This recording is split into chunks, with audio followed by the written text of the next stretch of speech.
Iñaki Gabilondo. Son las 8:30 de la mañana. Las 7:30 en la Casa Museo de José Saramago, en Tías, Lanzarote. Buenos días, mundo. ¿Quieres un café?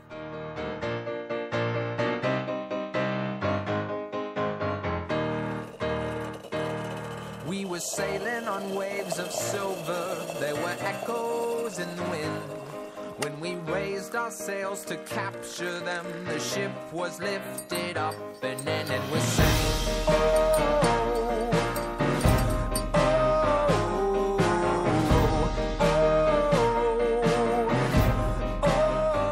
La cafetera de radiocable.com con Fernando Berlín.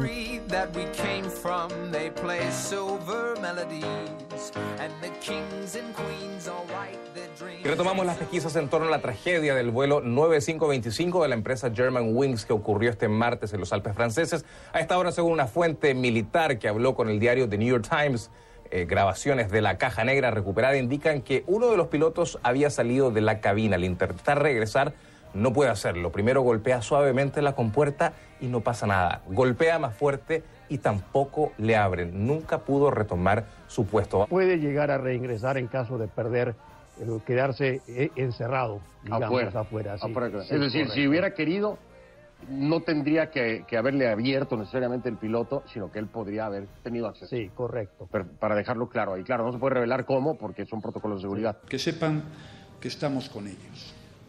Queremos asistirles con todos los medios de que dispongamos en todo aquello que necesite.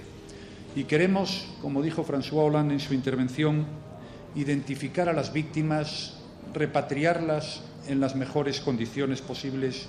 Podemos decir que en este momento, y les hablo todavía de datos provisionales, se han identificado 49 víctimas españolas, gracias a esa información facilitada por los familiares, de los cuales tenemos ya nombre, apellidos, documento nacional de identidad y persona de contacto. Un peso pesado se incorporó a la defensa de dos de los más conocidos presos políticos del gobierno del presidente Nicolás Maduro, el dirigente opositor Leopoldo López y el alcalde metropolitano de Caracas, Antonio Ledesma. Se trata del expresidente del gobierno de España, Felipe González. Para apoyar a los golpistas, a las personas que desconocen la Constitución y que están buscando una intervención extranjera contra Venezuela, a eso se ha incorporado Felipe González. Saben ustedes que el comandante Chávez lo echó de Miraflores hace varios años, 2005, 2006, porque vino a proponer negocios sucios a Venezuela para que se vendiera la CanTV a un consorcio que él representaba. El comandante Chávez le dijo, para eso vino usted a Venezuela, hágame el favor y se sale de aquí y se va. Si no me falla la memoria, en los últimos 2 años, que son los años que lleva Maduro después de su campaña electoral, creo que ha habido 12 veces que ha denunciado que hay un intento de golpe de Estado contra él. O sea, se supone que habría habido 12 intentos de golpe de Estado. Bueno, no se sostiene.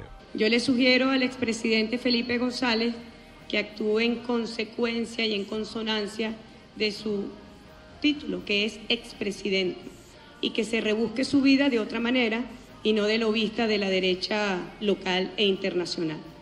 Él no tiene facultades ni para ejercer la abogacía en Venezuela, ni para entrometerse en los asuntos internos de Venezuela.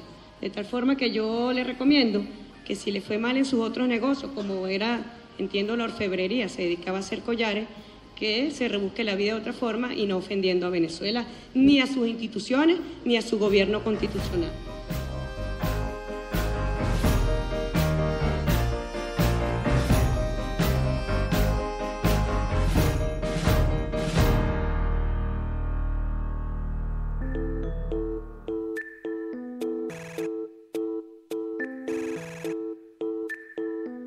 Saludos, muy buenos días, bienvenidos a la cafetera, de nuevo, un día más. Sabéis que este es un espacio en el que cada mañana nos reunimos en torno a unas tazas de café, portadas de los periódicos, para tratar de explicar qué es lo que ocurre a nuestro alrededor, cada vez más difícil, cada vez más complejo en este mundo tan precipitado.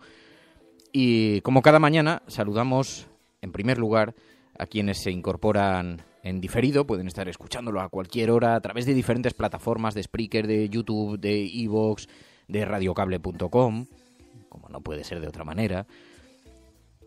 En fin, sabéis que se puede escuchar, descargar de muy diversas maneras.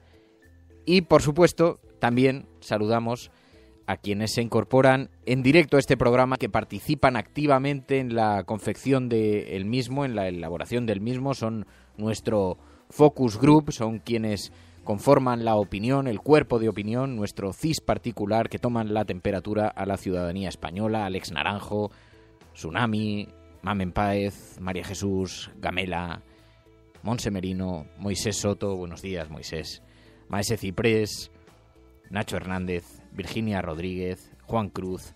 ¿Qué me estás contando? Dime Radio, que también redifunde en Santander por FM este mismo programa. Sabéis que hay algunas emisoras que lo emiten también, algunas emisoras comunitarias, locales, que lo emiten también. Y el otro día me escribió alguien que me dijo, dice, ¿sabes que lo escucho en mi casa en el transistor, que os he descubierto a través de la FM?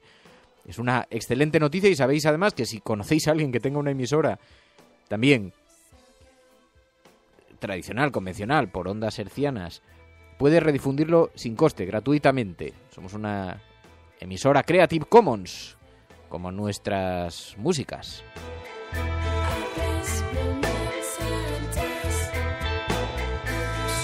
Bueno, Monse Gómez, Sonia Ballesteros, Caque Rodríguez, Vladimir, Demián, Maese Ciprés, Enrique Quesada, Celemín, Emma Casanova, Daniel Beato, Tito Stop Tip, David Quirós, BSV, Juan Cruz, Charo Chamizo, Paloma Irezazabal.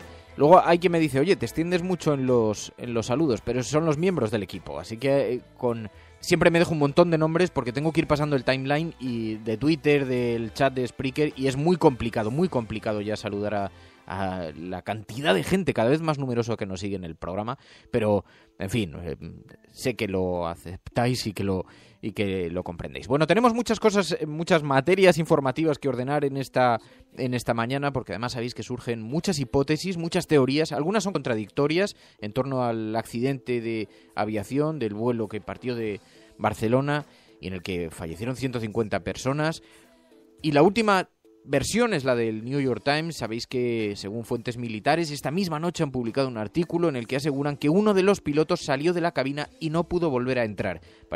Dicen que es algo de lo que se escucha en las grabaciones que se han podido recuperar de las cajas negras, de una de las cajas negras que ha sido recuperada, aunque estaba muy dañada, pero parece que han podido recuperar las grabaciones. ¿Cuál es el problema? Que esto es lo que dice el New York Times. Sabéis que ayer la televisión pública finlandesa lo que sostenía era otra teoría, que los dos pilotos estaban inconscientes en la cabina.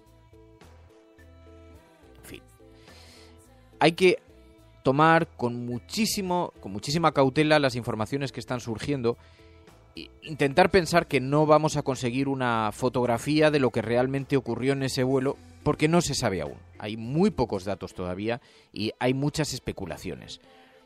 Sí que es verdad que es interesante para que todas estas teorías que emergen nos sirvan para detectar posibles fallos, asuntos que hay que vigilar en el futuro, estén o no totalmente relacionados con el accidente. Pero no tratemos ya de encontrar una explicación, porque de momento, hasta que no la den los expertos, todos son puras especulaciones de las tertulias de televisión, sinceramente.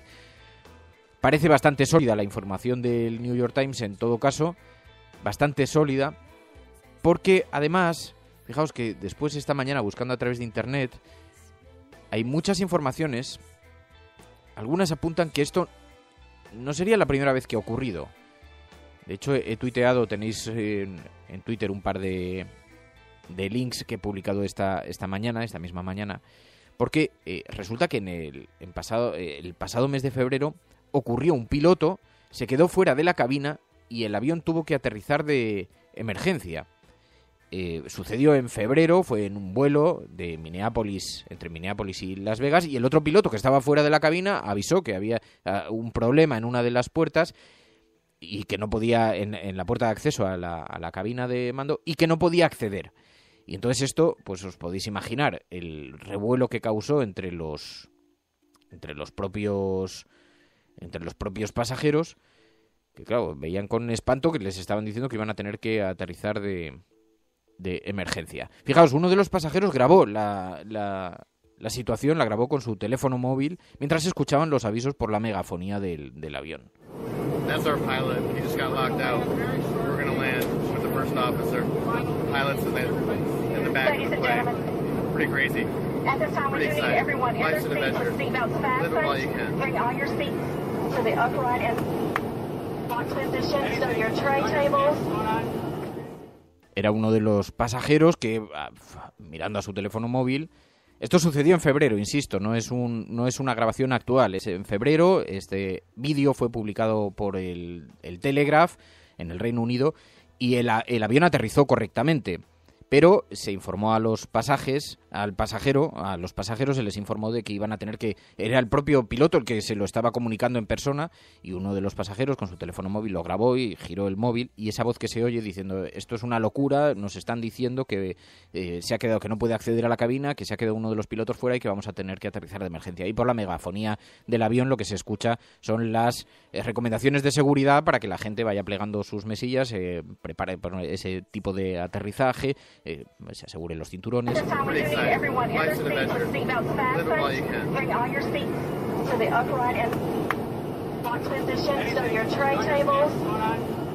Bueno, y según el New York Times, algo parecido a esto pudo suceder, aunque parece que no se escucha, por lo que dice el New York Times. Dice que hay una conversación que se produce entre los pilotos. Dice una conversación muy cool, normal, entre ellos, y uno de los pilotos sale de la cabina, pero cuando intenta volver a entrar, llama primero de forma suave a la puerta, no le abren, insiste de una forma más contundente, no hay respuesta, y a partir de entonces se sucede una situación, intenta incluso tirar la puerta abajo, dice el New York Times.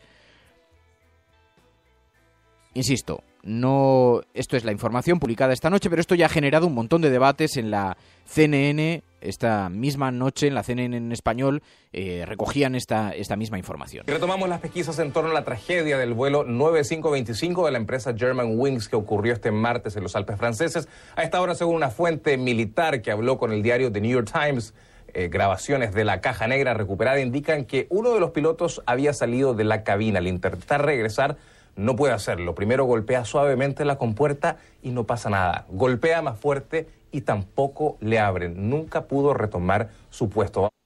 En otra de las emisiones de CNN en español, en otro de los países, un experto dice que eso es difícilmente verosímil, puesto que hay una forma de acceso que solamente conocen los pilotos desde el interior de la zona de pasajeros. Sí hay una fórmula para acceder, pero por razones de seguridad no se da a conocer cuál es. Puede llegar a reingresar en caso de perder, quedarse encerrado, digamos, afuera. Sí, es decir, si hubiera querido, no tendría que haberle abierto necesariamente el piloto, sino que él podría haber tenido acceso. Sí, correcto. Para dejarlo claro. Y claro, no se puede revelar cómo, porque son protocolos de seguridad. Sí. Bueno, parece que hay formas de acceso, pero a veces las puertas fallan, o a veces pueden ser bloqueadas desde el interior, que es lo que llega a insinuar el New York Times. Pero en todo caso, claro, si se puede abrir o no, no es muy verosímil teniendo en cuenta este suceso que os contaba del propio mes de febrero, para introducir más confusión a todo este asunto.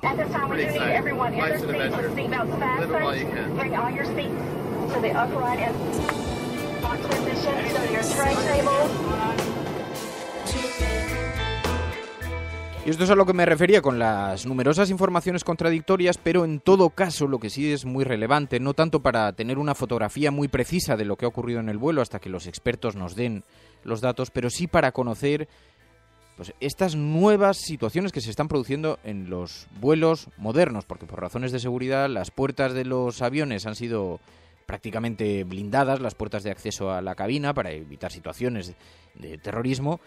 Y esto provoca nuevas situaciones que habrá que estudiar y habrá que observar con detenimiento. De la misma forma que ahora los pilotos están denunciando, los expertos están denunciando que lo que hasta ahora era la situación de mayor riesgo, que era el despegue y el aterrizaje, curiosamente por la propia tecnificación de las computadoras de a bordo, la sofisticación de las nuevas cabinas y de las nuevas formas de control de los aviones, estas situaciones no son ya las más complicadas y se están empezando a producir accidentes en pleno vuelo, que era algo relativamente extraño. Claro, esto tendría sentido salvo que haya una explicación nueva, que se haya cerrado por dentro. En fin, hay un montón de confusión en torno a este asunto y no quiero ser yo el que contribuya, pero sí me parecía que era muy relevante destacar estos aspectos que están surgiendo a lo largo de la noche porque, insisto, nos ayudan a observar estas nuevas realidades, ¿no? Pero sí, os decía, es evidente que la gente quiere información y los medios tienen que proporcionarla, pero también hay que duplicar los esfuerzos para evitar informaciones confusas. Yo mismo estoy contribuyendo a esto, pero desde luego para evitar las imágenes de dolor. Y en eso hay que extremar las precauciones, porque si hoy abrimos las portadas de los periódicos, las fotografías de los digitales, yo sé que es muy difícil y además todos caemos, no es una crítica ajena a mí mismo, porque con frecuencia la necesidad de inmediatez también provoca estas informaciones contradictorias, veloces, precipitadas, y además decía siempre Iñaki Gabilondo que era mejor llegar el segundo con una buena información que ser el primero en confundir a los ciudadanos. Pero eso no quita para que incluso en el programa que dirigía Iñaki, y él mismo lo reconocía, a veces se producen esas situaciones, y es normal, ¿no? La diferencia está en saber mirar a los ojos a los ciudadanos y pedirles disculpas cuando eso ocurre, cuando uno comete un error. Así que yo hoy, en nombre de mis compañeros, os pido disculpas porque yo, observando hoy las imágenes y el circo mediático en torno a la tristeza y en torno al dolor de las víctimas y familiares, creo que los ciudadanos merecen una disculpa. En todo caso, muchas informaciones, mucha confusión, pero también muchas alarmas, muchas alertas rojas en torno a lo que la aviación moderna los protocolos que debería revisar. Estás escuchando La Cafetera, si lo estás haciendo, no estás solo.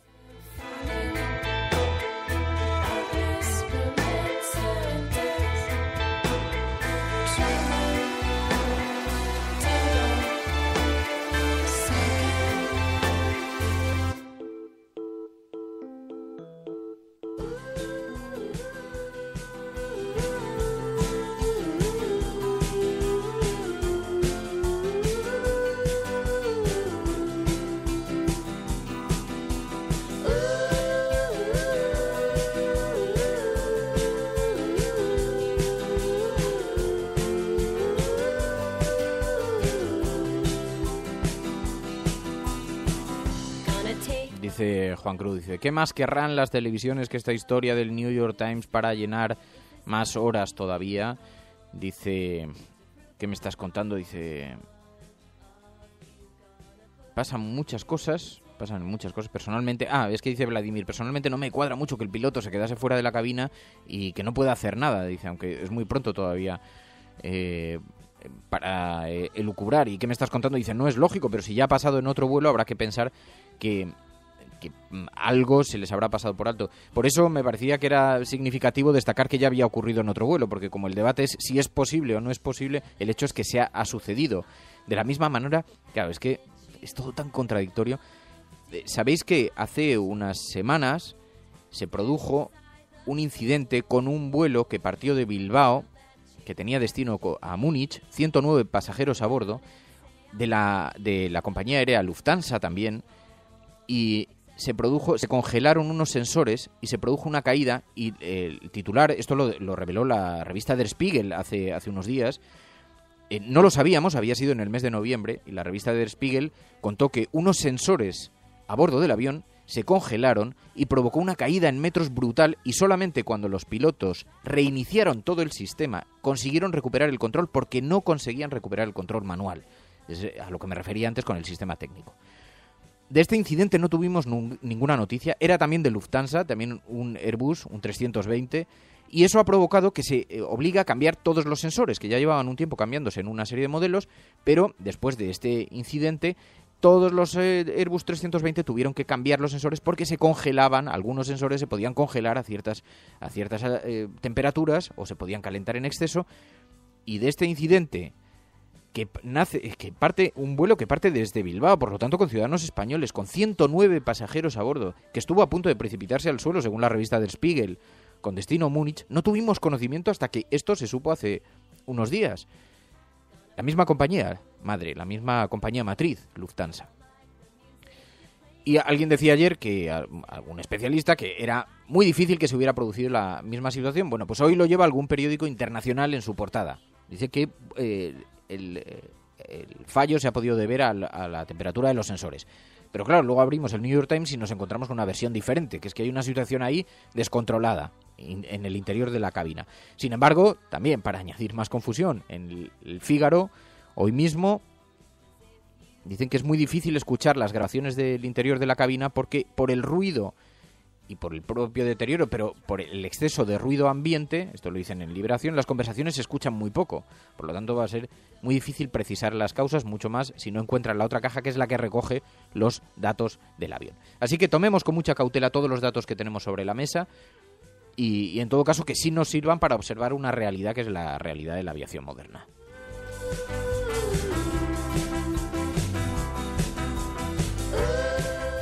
No sé cuántas más veces lo voy a repetir a lo largo de este programa, pero lo haremos las veces que sea necesario. El periódico El País. Investigación del accidente aéreo. Francia descarta que el avión sufriera una explosión en vuelo. El equipo, el gobierno, confirma la muerte de al menos 51 españoles. Ayer el secretario de Estado de Seguridad, la cuenta va variando, va cambiando.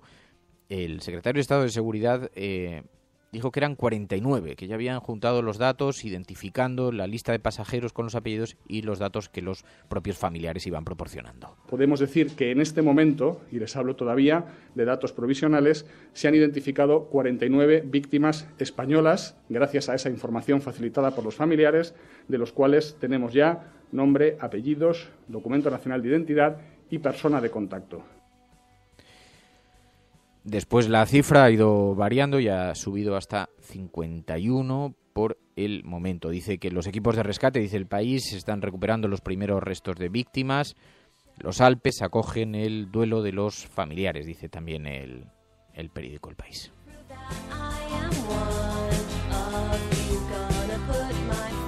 Y este es el asunto que ocupa prácticamente todas las portadas, aunque no va a ser el asunto central tampoco del programa. Hoy hablaremos con José Manuel López, que es uno de los candidatos de Podemos para la Comunidad de Madrid, porque en este repaso que estamos haciendo tampoco nos podemos despegar de una realidad que sigue que sigue en nuestro país y sigue sucediendo a nuestro alrededor, y es esa realidad política. Y hablaremos con José Manuel López para que nos explique un poco en fin, ¿en qué va a consistir esa posición, esa campaña? Porque ha dado ese paso. José Manuel López, ¿os acordáis? Le hemos entrevistado en alguna ocasión. Es un experto en minorías religiosas. Y ahora ha dado el paso de presentarse a la presidencia de la Comunidad de Madrid. Primero tiene que pasar las primarias, pero es el candidato, digamos, oficial de Podemos.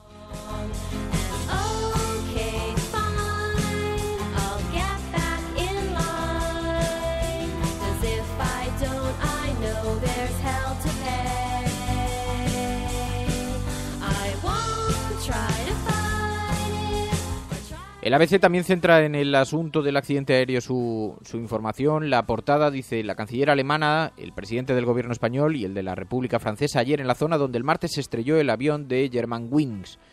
Unión Europea ante el dolor. Rajoy, Hollande y Merkel harán todo lo posible para identificar a las 150 víctimas del Airbus 320 y entender lo que ha pasado. ABC analiza los interrogantes de la catástrofe aérea en los Alpes. Claro, es muy difícil que la prensa intente dar una respuesta más rápida de la que los propios especialistas van a poder dar. Porque es evidente que los medios recurren a especialistas y está bien para que pongamos sobre la mesa la información que hay. Y además la gente es verdad que demanda información y que la demanda rápido y que hay una necesidad informativa para saber qué ha ocurrido. Esto es normal y forma parte de la sociedad que vivimos. Pero, como dice Kake Rodríguez, quizás es mejor dejar investigar a los especialistas en estas cosas porque las elucubraciones llevan también el miedo a los aviones. Y esto es muy importante, ¿no? Como nos dice Kake Rodríguez a través de Twitter. Bueno, en todo caso, lo que sí que es verdad, como dice el periódico ABC, es que Rajoy ayer se comprometió a identificar lo antes posible a las 150 víctimas del Airbus y asistir con todos los medios a las familias. Que sepan que estamos con ellos. Queremos asistirles con todos los medios de que dispongamos en todo aquello que necesite. Y queremos, como dijo François Hollande en su intervención, identificar a las víctimas, repatriarlas en las mejores condiciones posibles. Sospecho que algo han debido aprender de lo que ocurrió con el Yakolev. El periódico El Mundo, y de ahí sus palabras, entiendo. El periódico El Mundo Todo sucedió en un minuto. El A320 quedó incomunicado a las 10:31, un minuto después de que un piloto confirmara al control de Provenza que el vuelo iba perfecto. En ese momento comenzó a perder altura. Germanwings se ve obligada a contratar 11 aviones al negarse a volar sus tripulaciones. También en esto el propio New York Times lanza alguna insinuación y hay diferentes tesis, que el piloto pudiera encerrarse por dentro, que simplemente se haya producido una tormenta perfecta, que el piloto hubiera perdido el conocimiento y el otro piloto no hubiera podido acceder. En fin, hay muchas tesis que tardaremos tiempo en conocer. Pedraz rechaza el embargo que reclama el fiscal para Oleguer Pujol, dice el periódico El Mundo, y la UDEF requisa en Andorra los datos de Banco Madrid de los años 2010 a 2014, también dice este mismo periódico. Y La Razón dice: el informe del incidente del Airbus de Bilbao advertía de que se podía repetir. La BFU alemana ratificó que la congelación de las ondas provocó que este avión cayera a 4.000 pies por minuto. Y la Caja Negra la Caja Negra registró voces y sonidos que no han podido identificar, dice el periódico La Razón. No es exactamente lo que dice el New York Times. Francia no descarta todavía ninguna hipótesis, ni siquiera la de un posible atentado. Bueno, en todo caso, también hay algunos asuntos. Al principio escuchábamos, hay una enorme repercusión en los medios latinoamericanos sobre esta... Sabéis que Felipe González va a hacer de abogado de los opositores venezolanos que han sido encarcelados, y esto ha tenido una enorme repercusión, pero me gustaría que lo tratásemos un día con una cierta profundidad, pero sí que os insisto que está ocupando todas las informaciones en los medios latinos. El expresidente español Felipe González se integrará al equipo de la defensa de ambos opositores. Se ofreció a levantar su voz internacionalmente por lo que significa para él un gran atropello. Y os lo traigo ahora porque Maduro ayer, aunque luego ya lo trataremos con profundidad en el futuro, pero habló profundamente, habló con intensidad de este asunto, muy enfadado por la posición de Felipe González, al que le acusó de estar trabajando para el lobismo internacional. Para apoyar a los golpistas, a las personas que desconocen la Constitución y que están buscando una intervención extranjera contra Venezuela, a eso se ha incorporado Felipe González. Saben ustedes que el comandante Chávez lo echó de Miraflores hace varios años, 2005, 2006, porque vino a proponer negocios sucios a Venezuela para que se vendiera la CanTV a un consorcio que él representaba. El comandante Chávez le dijo: para eso vino usted a Venezuela, hágame el favor, y se sale de aquí y se va. Hay un buen lío montado en el mundo con esto. Bueno, estás escuchando La Cafetera, si lo estás haciendo, eres la Resistencia, no estás solo. El mundo está patas arriba, sí.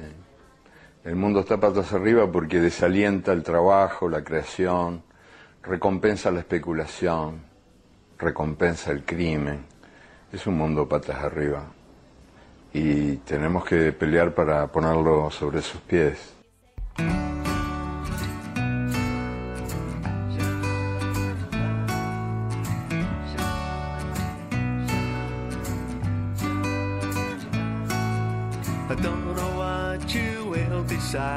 What you gonna do? José Manuel. Buenos días, Fernando. Radiocable.com. Bueno, habíamos dicho que a lo largo de los próximos días iríamos recorriendo las diferentes candidaturas que están naciendo en Madrid, y una de ellas es la de José Manuel López, el candidato principal de Podemos, que se va a enfrentar a unas primarias, y al que os quiero presentar, aunque ya era conocido en este programa, porque hemos tenido la oportunidad de hablar con él en numerosas ocasiones, hablando de pobreza, de minorías religiosas, un área en el que es un experto. José Manuel López, muy buenos días. Hola, buenos días. José Manuel, ¿por qué has dado el paso de lanzarte a la arena política? Bueno, yo llevo prácticamente toda mi vida trabajando con temas de justicia social y de compromiso, y yo creo que desde los últimos 4 años, desde el 15 de mayo, se ha producido un proceso en el país en el que mucha gente ha empezado a comprometerse. Yo soy uno de ellos, y ahora que ha llegado el momento de empezar a proponer cosas, ya no solamente a denunciar las cosas como están, pues yo creo que había que dar un paso, y yo he decidido, con mucho dolor, porque es un paso difícil, presentarme a las primarias para ser presidente de la Comunidad de Madrid. Estáis preparando el programa, entiendo, un esbozo, ¿no? Sí, nosotros durante el último año lo que se ha hecho ha sido recoger todas las demandas que la sociedad estaba planteando y que ya empezaban a tomar forma. Ahora lo que estamos es colocando modelizando esas propuestas y trabajando con expertos, y de aquí a poco intentaremos devolverlas a la ciudadanía para volver a validarlas con ella. ¿Y cuáles son las deficiencias que en este tiempo que habéis recogido demandas de los ciudadanos habéis detectado? ¿Cuáles son las mayores inquietudes de los ciudadanos de la Comunidad de Madrid? Yo creo que los ciudadanos lo que están planteando primero es obviamente el tema del empleo. Entonces, lo que hemos detectado es que la Comunidad de Madrid, al final, en los últimos 20 años, lo que ha generado es un pequeñito grupo de empresarios que manejan prácticamente toda la economía, y esa economía está centrada en el gran ladrillo. Entonces, todo lo que se mueve en la Comunidad de Madrid tiene que ver con poner un ladrillo. O sea, estamos hablando de radiales, estamos hablando de la Ciudad de la Justicia, estamos hablando de las nuevas operaciones que se quieren hacer ahora, como la operación de Chamartín o la de Campamento, pero de ese pequeño círculo inicial no sale nada más. Pues incluso hay muchos medianos empresarios, otros empresarios, pequeños empresarios, que les gustaría que hubiera otro modelo económico en Madrid, porque el que tenemos ahora no genera empleo. Y lo que ha generado ha sido empleo a fogonazos, ha sacado a muchas personas de la formación con 16, 18 años y las ha devuelto al paro con 30, 32. Y ahora hay un montón de población que no tiene expectativas laborales. Ese es un gran problema. Otro gran problema es el tema de los servicios del bienestar, de la salud, de la educación, que durante los últimos 2 años ha sido necesario defender. Esos servicios también están asociados al ladrillo. Llamaba la atención esta semana con el caso de Granados, ¿no? De cómo al final no interesaban tanto la educación como los terrenos donde se hacían los colegios, como nos está pasando con la justicia. No interesa tanto la justicia como hacer juzgados en la nueva Ciudad de la Justicia, o no interesa el deporte sino hacer una piscina en San Blas. Entonces todo está asociado a construir sin pensar, y la gente necesita ahora poder acceder al bienestar normal que todos queremos para tener una mínima felicidad, que es lo que en el fondo todo el mundo está buscando. Entiendo que para devolver esas políticas sociales se necesita recurrir a bolsas de dinero que desconozco, no sé si existen en este momento. ¿Habéis tenido la oportunidad de revisar presupuestos, observar en qué se ha estado invirtiendo y de dónde se podría sacar el dinero para hacer eso? Sí, al final es una decisión que tú tomas sobre cómo lo quieres hacer. La Comunidad de Madrid maneja algo más de 20.000 millones de euros todos los años y ha decidido pues invertir en esta dirección. El otro día, trabajando con un grupo de fiscalistas, nos decían, solamente con devolver el impuesto de patrimonio, que pagan unas 14.000 personas en la Comunidad de Madrid, se recaudarían 600 millones de euros, y colocando el IRPF en la media del país y quitando privilegios como tiene gente, como por ejemplo desgravarte los uniformes si vas a un colegio privado, los pagos a un colegio privado, la sanidad privada, podrías recaudar otros 1.500 millones de euros. Son 2.100 que serían ingresados en el año 2016. Calcula que para subir un 10% el presupuesto de educación hacen falta unos 400 millones y para subir un 10% el presupuesto de sanidad 700 millones. O sea, que no estamos hablando de no tener dinero, sino cómo decidimos dónde invertimos el dinero. José Manuel, tú, cuando hemos hablado en otras ocasiones, tú eres experto en minorías religiosas, en pobreza, para que luego no me acusen de centralista, de poner solamente el foco en Madrid, que algunos amigos de Teruel me dicen, es que en Madrid solo habláis de Madrid.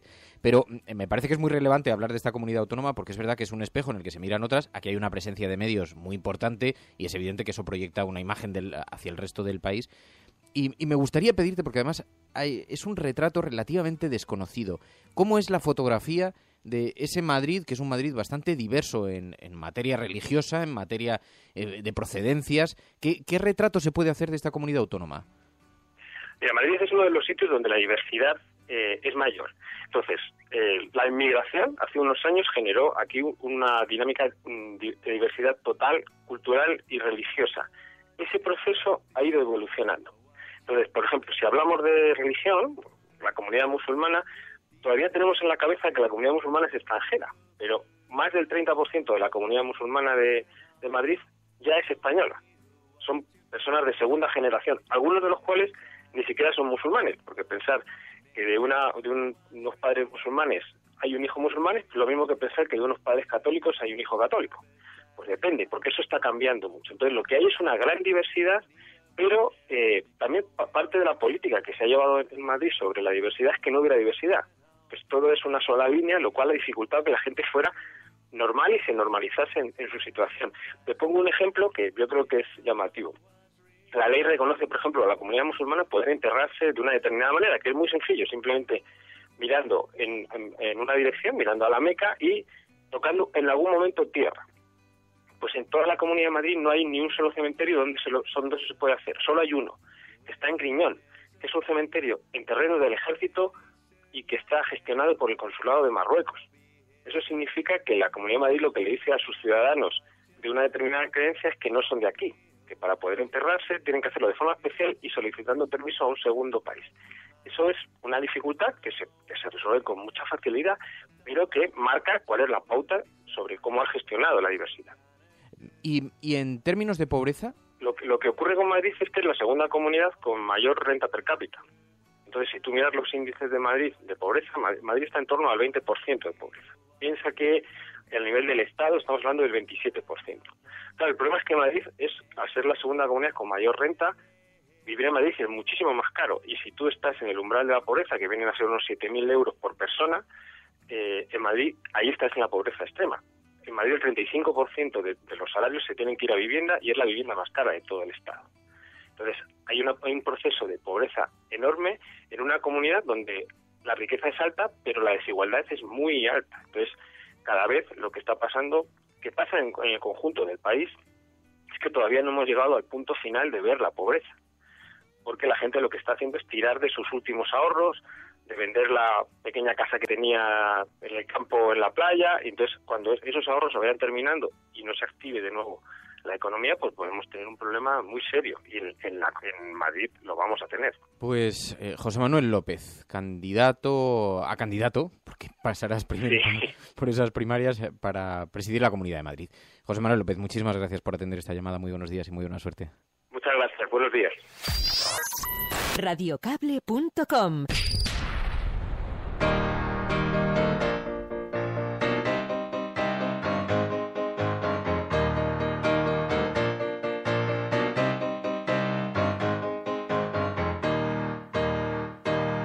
We were sailing on waves of silver. There were echoes in the wind when we raised our sails to capture them. Que sí, que los estoy viendo los mensajes. Me dice...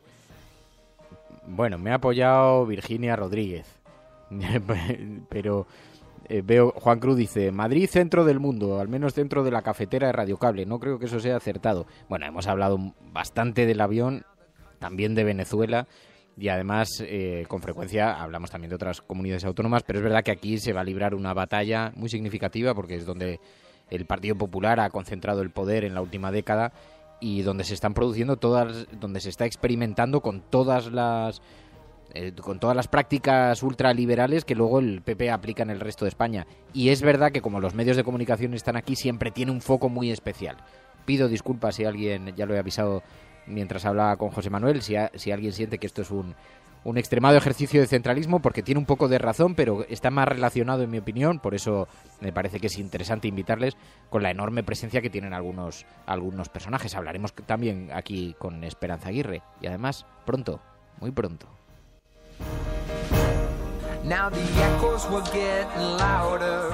Pero no solamente, este es un medio desde lo local a lo global, de lo global a lo local. Además, yo estoy pensando en marcharme de Madrid. Yo vivo en el centro y, de verdad, no lo digo en broma. Ayer lo estaba hablando con María. No os podéis imaginar lo hostil que se ha vuelto esta ciudad. Así que, si queréis, hablamos para bien, pero también para mal. Es una ciudad enormemente hostil. Muy sucia, muy ruidosa, muy poco cuidada, con unos servicios públicos. Estamos en una situación de verdadera emergencia social. Yo vivo en una zona en el centro de la ciudad, que es una zona bastante degradada, entre la calle Ballesta, la parte de atrás del Callao, una zona muy degradada, con mucha prostitución, hay muchísimos problemas sociales. Tengo un comedor social, yo llegué aquí hace unos 14 años, tengo un comedor social delante en el que cuando yo llegué apenas había 10 o 12 personas esperando para comer, y si vierais hoy las enormes, las colosales, las formidables filas que se montan allí para acudir con familias, en fin, es una cosa demoledora en términos sociales. Y ya le decía a María, digo, nos tenemos que ir, nos vamos a ir al campo, digo, yo mientras pueda seguir haciendo la cafetera, digo, yo necesito ver árboles, estar en una pequeña casita en el campo, que vea árboles, escuche el sonido de los pájaros y En fin, o sea que si tenéis una casa en el campo y me la queréis prestar un tiempo, por lo menos hasta recuperar un poco de oxígeno en los pulmones. Amigos, aquí llegamos al final. Muchas gracias a todos por la compañía. Fanny Suárez, Jab Balfri, Paloma Irazazábal, Juan Cruz, Virginia Rodríguez, Macaraizer, Maese Ciprés, Celemín, Nacho Hernández, Caque, en fin, todos los que nos acompañáis cada mañana y que configuráis el cuerpo de este programa, os dan las gracias y por la compañía. Mañana más. Adiós.